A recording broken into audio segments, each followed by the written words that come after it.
Magandang gabi, Nel. Gaano kahalaga itong trilateral summit na ito, lalo na sa mga kinakaharap na hamon ng Pilipinas sa usapin sa West Philippine Sea? Yes, Jun, mahalaga para sa pamahalaang Pilipinas itong trilateral meeting na dadaluhan nga ni Pangulong Ferdinand Marcos Jr.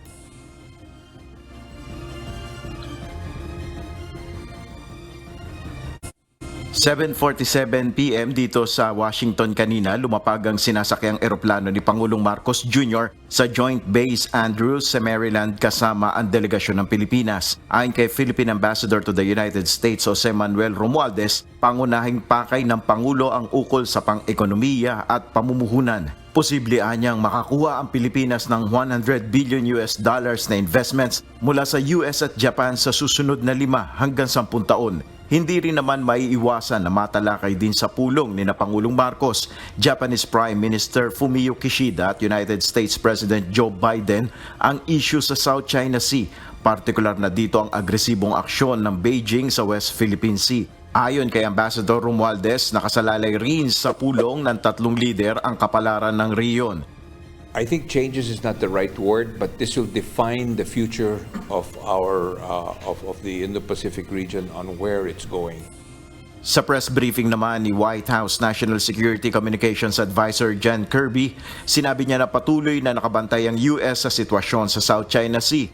As I said, we've been watching those tensions with great concern.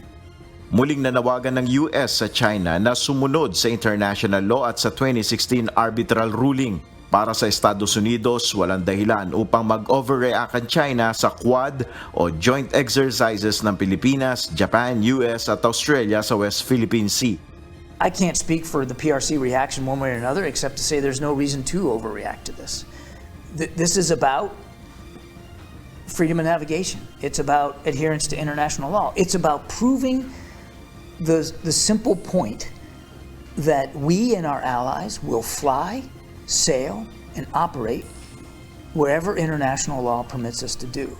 And it does in the South China Sea, and we did. Samantala, isa sa seryosong tinitignan ng Pilipinas ang pagkakaroon ng trilateral trade agreement sa Japan at US. Ayon kay Ambassador Romualdez, ito ay seryosong ikinokonsidera ng pamahalaang Pilipinas. Well, our Trade Department, headed by Secretary Pascual, has been really looking into having a free trade agreement not only with the United States but perhaps even with Japan. No? So we're looking at that seriously, and we have been working together with our trade attaché here in pushing for specific free trade agreements. I think the United States is more inclined to go into specific sectors for free trade agreement. Ng hapon dito sa Washington at alas 2 naman ng madaling araw ng Biyernes dyan sa Pilipinas, magaganap itong trilateral meeting sa White House. At abangan din natin yung magiging tinatawag na joint vision statement ng tatlong leader ng bansa mamaya. At pagkatapos nga nitong trilateral meeting na ito sa ikatlong araw ng kanyang working visit dito sa Washington, ay bibisita rin si Pangulong Marcos sa ikalawang pagkakataon sa Pentagon at ilang mga security officials ng US ang kanyang makakapulong. June. May narinig ko kanina na sinasabi nga ni Ambassador Romualdez, Nel, na hindi ito change kundi ito ay future o kinabukasan diyan sa Indo-Pacific region. Nangangahulugan ba ito na mas dadalas o magiging regular na ang mga joint patrols o quad drills na sinasabi mo kanina diyan, Nel? Batay doon sa sinabi ng White House official, si Kirby, sinabi niya na yun ang kanilang pakay, yung mapalakas pa yung kooperasyon sa Pilipinas. At isa sa mga binabanggit nila dyan ay yung joint exercises.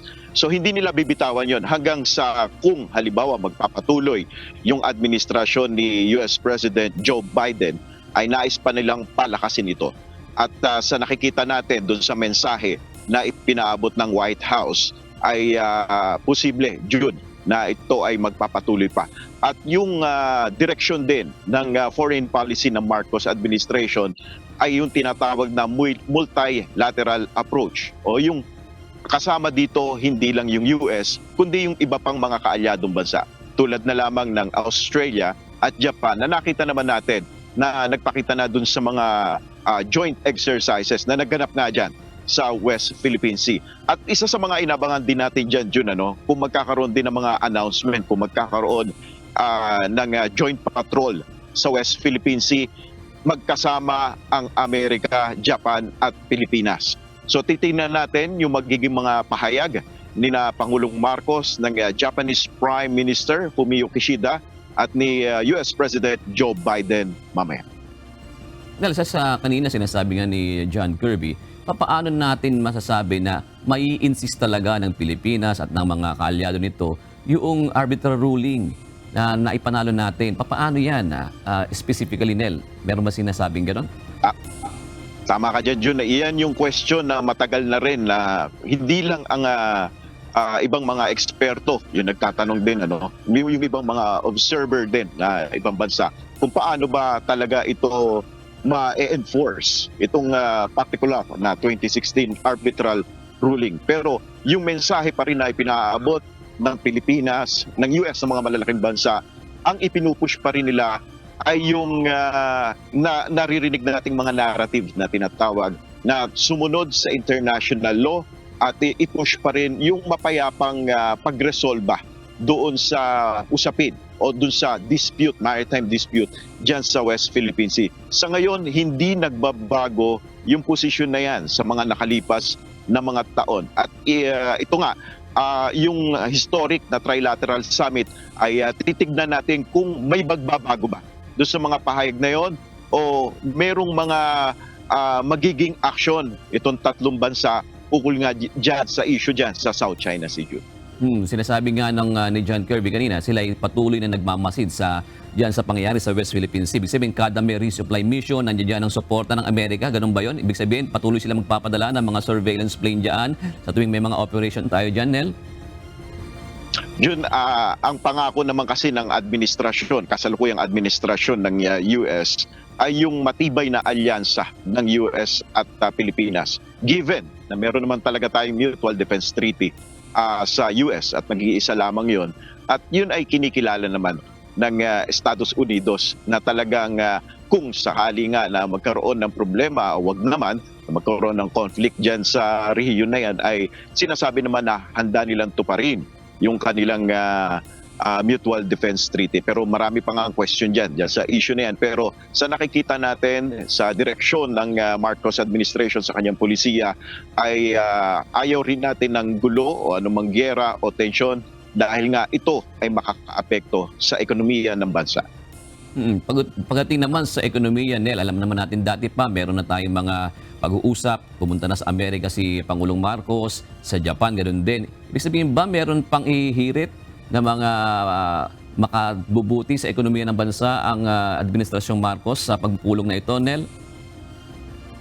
We hope kasi ang isa sa mga tinanong namin dyan noong nakaraang briefing ng Department of Foreign Affairs, kung ito ay magiging follow-up dun sa mga unang meeting niya dito sa Washington na nag-cover din tayo about dun sa state visit niya dito na nakipagpulong din siya dun sa mga businessman. At bukas itong mga susunod na araw sa sidelines itong Trilateral Summit, June, may mga makakapulong siya mga business leaders na hindi yun nawawala sa kanyang schedule at inaasahan natin na bago siya umalis ay magkakaroon naman ng press briefing ang Pangulo sa Filipino media delegation na nandito at iulat niya kung magkano ba yung panibago o yung mga nangakong mamumuhunan sa Pilipinas. And hintay natin yun, Jude. Okay. Ibig sabihin, mamayang mangyayari ang trilateral meeting na yan, mamayang madaling araw dito. Ibig sabihin, mamaya sa Good Morning Kuya Nel, aasahan namin ang report mo na yan at susubaybayan ng ating mga kasangbahay, Nel.